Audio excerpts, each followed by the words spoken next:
Hi all, welcome to my channel. This video is about fitting a UHF aerial to my NS Pajero and some of the challenges that I had to overcome with only a nudge bar.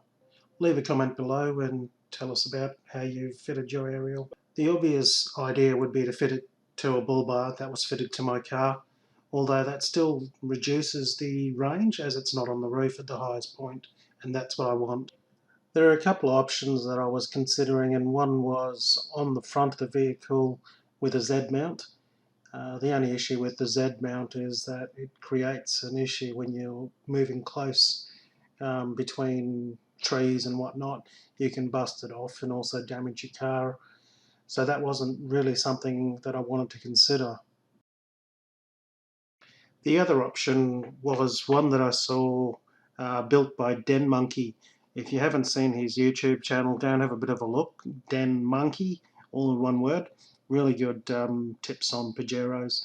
Anyhow, the rear mount was a nice idea. It looks great, but I was concerned about the extra wiring and how much sort of rattle it potentially could occur down the back end there. I don't know.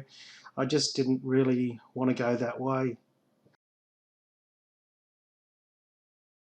The two Pajeros here, the one on the right is the NM Gen 3 model, and the one on the left it is an NS 2008. They're both obviously fairly capable cars, but if you look at the bull bar on the NM, it sits up quite high, the aerial, and it gives quite good reception. I really didn't want to go that way though, because the roof was the obvious place for me on the NS, thinking that it obviously would give a better reception and more range, and I just needed to work out how to do that.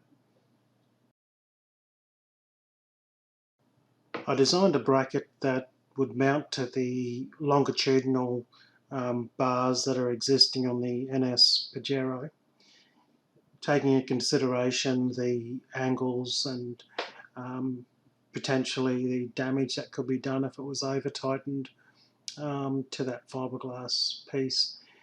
And I decided to make a bracket out of aluminium. Although it changed a couple of times as I was building it, it appears that I've built a bracket that is quite sturdy and supportive of an aerial. Taking it for a test drive, it gives it close to 10 kilometres of range, with that 10 kilometres of fairly clear conversation in hilly terrain.